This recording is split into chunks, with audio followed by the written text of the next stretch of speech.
Friends, welcome back to study with Tiwari channel. तो बच्चों, जैसा कि आपको पता है कि मैं आपके लिए विगत परीक्षाओं में जो पूछे गए क्वेश्चन हैं उन पर आपसे विचार विमर्श करती हूं। तो आज की इस क्लास में भी हम जो परीक्षाओं में पूछे गए क्वेश्चन हैं 2021 में जितने भी हिंदी के क्वेश्चन आए थे उनसे रिलेटेड ही मैंने इसमें सेलेक्ट किए हैं क्वेश्चन को। तो आप वीडियो को क्लास में लास्ट तक बने रहें। तो आज की क्लास को स्टार्ट करते हैं। विराम चिन्हों का प्रयोग से संबंधित कौन सा विवरण सही है, कौन सा विवरण सही नहीं है। बच्चों, क्या पूछा है? नहीं है। तो हमेशा ध्यान रखो, जब भी क्वेश्चन को आप अटेम्प्ट करें तो नहीं है और है पर जरूर अंडरलाइन कर लें। लिखने में जब कोई नीचे से देखते हैं बच्चों, द्वंद्व समास के पदों के मध्य प्राय योजक चिन्ह लगाया जाता है। तो आपको पता होगा, जब हम माता पिता लिखते हैं तो उनके बीच में हम योजक चिन्ह का प्रयोग करते हैं। तो ये सेंटेंस बिल्कुल सही है, माता और पिता। इस प्रकार से द्वंद्व समास में योजक चिन्ह का प्रयोग किया जाता है। ये सेंटेंस सही है। पूछा क्या है इसमें बच्चों? नहीं है। तो ये ऑप्शन कैसा हुआ? डिलीट हुआ। किसी संज्ञा को संक्षेप में लिखने के लिए लाघव संक्षेपक चिन्ह का प्रयोग किया जाता है। ये भी बिल्कुल सही है। किसी भी चिन्ह, जैसे कि आपने डॉक्टर लिखा तो डॉक्टर को हम संपूर्ण ना लिख करके उसके पीछे हम एक बिंदी लगा देते हैं, उसको ही हम लाघव बोलते हैं। जैसे राजकीय उच्च माध्यमिक विद्यालय तो रा लिख देते हैं फिर बिंदी लगा देते हैं, यही होता है लाघव चिन्ह। ये बिल्कुल सही है, लेकिन इसमें नहीं पूछा था जो अशुद्ध है, तो ये ऑप्शन डिलीट। किसी के महत्वपूर्ण वचन उद्धृत करने के लिए अवतरण चिन्ह का प्रयोग किया जाता है। बिल्कुल सही है। आपको पता होगा, जो एरनपुरा में जो 1857 की क्रांति हुई थी 21 अगस्त 1857 को, उसमें एक नारा दिया गया था, चलो दिल्ली मारो फिरंगी, चलो दिल्ली मारो फिरंगी। अब आपसे पूछा जाए, एरनपुरा में जो 1857 की क्रांति हुई थी उसमें ये बोला गया था, चलो दिल्ली मारो फिरंगी। तो ये डबल इन्वर्टेड कॉमा में आएगा। तो किसी के महत्वपूर्ण वचन हुआ तो उसको उद्धृत करने के लिए अवतरण चिन्ह का प्रयोग किया जाता है। ये भी बिल्कुल सही है। लिखने में जब कोई शब्द छूट जाता है तब उसके स्थान पर कोष्टक चिन्ह का प्रयोग किया जाता है। नहीं, लिखने में जब कोई शब्द छूट जाता है तो हम त्रुटि चिन्ह का प्रयोग करते हैं, जिसका संकेत इस प्रकार से होता है, त्रुटि चिन्ह का प्रयोग किया जाता है। लेकिन कोष्टक चिन्ह का प्रयोग किसमें किया जाता है? किसी भी वाक्य, किसी भी शब्द को विस्तार से स्पष्ट करने के लिए जिस चीज का प्रयोग किया जाता है उसमें हम कोष्टक चिन्ह का प्रयोग करते हैं। तो इसमें नहीं पूछा था, तो गलत ऑप्शन कौन सा है बच्चों? फर्स्ट विकल्प। तो राइट आंसर कौन सा हुआ? फर्स्ट विकल्प। नेक्स्ट, सोने में सुगंध होना मुहावरे का उपयुक्त भावार्थ है। सोने में सुगंध होना, सोने में सुगंध होना मुहावरे का उपयुक्त भावार्थ कौन सा है? मनोवांछित सफलता अर्जित करना, किसी बहुत बढ़िया चीज में और अधिक विशेषता होना, असंभव लगने वाले काम को सहजता से हो जाना, सोने की गुणवत्ता बढ़ जाना। तो बच्चों, सोने में सुगंध होना सीधा सीधा अर्थ कभी नहीं आता है, तो ये गलत हुआ। मनोवांछित सफलता अर्जित करना, मन से अर्जित, नो, ये भी गलत है। असंभव लगने वाले काम को सहजता से हो जाना, ये भी गलत है। तो इसका राइट आंसर कौन सा है? दूसरा विकल्प। किसी बहुत बढ़िया चीज में और अधिक विशेषता होना, किसी बहुत बढ़िया चीज में और अधिक विशेषता होना सोने में सुगंध होना होता है। नेक्स्ट, अधिकार या अवसर पाकर मन से माना हुआ, मन से माना हुआ बच्चों करण तत्पुरुष समास हो गया इसमें। मन से माना हुआ करण तत्पुरुष समास। भावार्थ, भाव धन अर्थ, इसमें क्या हुए? दीर्घ स्वर संधि। व्यक्त, बी धन अक्त, वी उपसर्ग हुआ इसमें, बी व्यक्त करने वाला मुहावरा है। तो मुहावरा कैसा शब्द है? एक बार ये पूछा गया है बच्चों शब्द कि मुहावरा किस भाषा का शब्द है, तो मुहावरा अरबी भाषा का शब्द है। किस भाषा का शब्द है बच्चों? मुहावरा अरबी भाषा का शब्द है। अधिकार या अवसर पाकर मनमाना अंधेर करना, चाम के दाम चलाना, आंखों में धूल झोंकना, हवाई किले बनाना, हाथ कंगन को आरसी क्या। आई थिंक आपने आंसर दे दिया होगा कमेंट बॉक्स में बच्चों। तो बच्चों देखो, इसमें से हम देखते हैं राइट आंसर पर पहुंचते हैं किस प्रकार से। हाथ कंगन को आरसी क्या, आपको पता होगा इसका क्या होता है? प्रत्यक्ष को प्रमाण की आवश्यकता क्या। तो ये ऑप्शन डिलीट। हवाई किले बनाना, व्यर्थ की बातें करना, फालतू की बातें करना, ये भी नहीं ही होगा। आंखों में धूल झोंकना, धोखा देना, आंखों में धूल झोंकना, धोखा देना, ये भी नहीं होगा। 3 विकल्प डिलीट हो गए इसमें से। अधिकारी अवसर पाकर मनमाना अंधेरा करना, चाम के दाम चलाना, चाम के दाम चलाना होगा।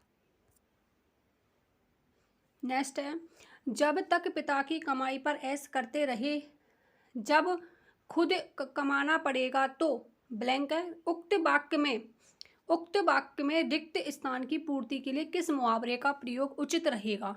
तो बताइए बच्चों क्या आएगा इसमें? हाथ धोकर पीछे पड़ जाना, नो, ये तो इसमें बैठ ही नहीं रहा। हाथ पर हाथ रखकर बैठना, नहीं। दाने दाने को मोहताज होना, या आटे दाल का भाव पता लगाना। तो इन 2 में से होगा इसका राइट आंसर कि जब तक पिता की कमाई पर ऐश करते रहे, जब खुद कमाना पड़ेगा तो क्या होगा बच्चों? तो आटे दाल का भाव पता चलेगा। जब पिताजी कमाते हैं, माताजी पिताजी, तो हम आसानी से पैसों को उड़ा देते हैं, लेकिन जब हम सेल्फ कमाते हैं तो इतनी आसानी से हम पैसों को नहीं गंवाते हैं, तब हमें आटे दाल का भाव पता चलता है। किस विकल्प में मुहावरे का भावार्थ सही नहीं है? कान पर जूना रेंगना, तनिक भी असर ना रहना, बिल्कुल सही है। छाती पर सांप लौटना, घोर ईर्ष्या होना, नौकरी लग जाने के बाद पड़ोसी जलते हैं। अपना सा मोह लेकर रह जाना, लज्जित होकर रह जाना, बिल्कुल सही है। माफ करना दोस्तों। उड़ती चिड़िया पहचानना, अत्यंत कठिन कार्य करना, गलत बात है। उड़ती चिड़िया पहचानना तो क्या होता है? बहुत अनुभवी होना। उड़ती चिड़िया को पहचानना बौद्धिक क्षमता अधिक होना या बहुत अनुभवी होना होता है, ना कि अत्यंत कठिन कार्य करना, तो ये गलत है। नेक्स्ट, ना रहेगा बांस ना बजेगी बांसुरी, लोकोक्ति का भावार्थ है लोक धन उक्ति। इसका क्या होगा बच्चों? लोक धन उक्ति। अब आपको पता है आ और ऊ मिलके क्या हो जाता है? ओ, तो इसमें गुण संधि हो गई, गुण स्वर संधि। ना रहेगा बांस ना बजेगी बांसुरी का लोकोक्ति का भावार्थ है विपच्छि से बढ़कर कौशल दिखाना, कौशल। तो आपको पता होगा कौशल में कौन सी प्रत्यय? कुशल धन आ, ए प्रत्यय इसमें, कुशल से बना है कौशल। किसी को उसी की चाल से हराना, आश्रयदाता पर ही रोप जमाना, समस्या को जड़ से मिटाना। तो ना रहेगा बांस ना बजेगी बांसुरी, कहने का मतलब है समस्या को जड़ से मिटाना। घर के योग्य व्यक्ति की अपेक्षा उपधन इच्छा, उपधन इच्छा कौन सी संधि हो गई बच्चों? इसमें आ और ई मिलके ए हो जाता है, कौन सी संधि हो गई? गुण संधि, गुण संधि। अपेक्षा में कौन सी संधि है? गुण संधि। घर के योग्य व्यक्ति की अपेक्षा कर अन्य को सम्मान देना, घर के व्यक्ति की तो अपेक्षा की जा रही है, उसकी बुराई की जा रही है, और किसी बाहर के व्यक्ति को सम्मान दिया जा रहा है, भावार्थ की संबंधित लोकोक्ति है। घर की मुर्गी दाल बराबर, धोबी का कुत्ता घर का ना घाट का, घर का जोगी जोगना आन वान का सिद्ध, बंदर क्या जाने अदरक का स्वाद। तो घर के योग्य व्यक्ति की अपेक्षा कर अन्य को सम्मान देना, घर का जोगी जोगना आन मान का सिद्ध, घर का जोगी तो जोगना और आन मान का सिद्ध। किस लोकोक्ति का भावार्थ सही नहीं है? क्या पूछा है? सही नहीं है। हाथी का बोझ हाथी ही उठाता है, बड़ा काम बड़े ही कर सकते हैं, बिल्कुल सही है।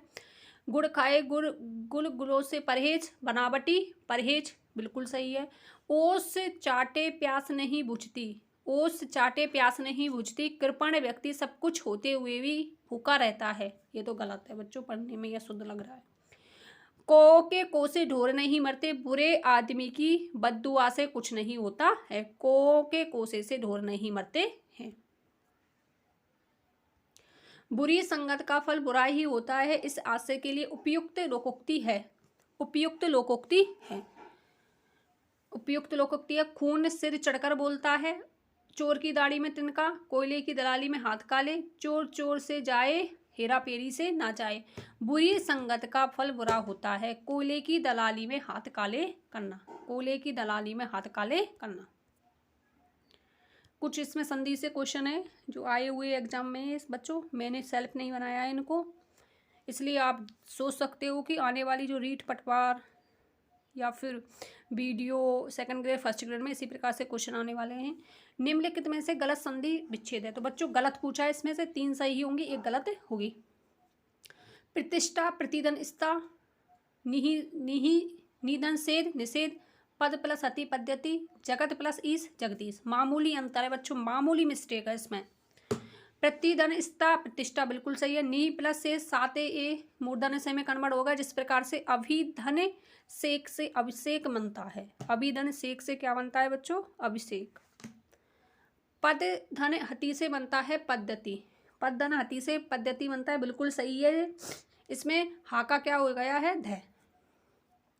जगत धन ईस से जगदीश, ये तो सही है, लेकिन इसमें ये भी सही है, ये गलत है। क्योंकि आपको पता होगा ये जगत है ना, ये किसका है? आपने युग्म शब्द में पढ़ा होगा जगत और जगत।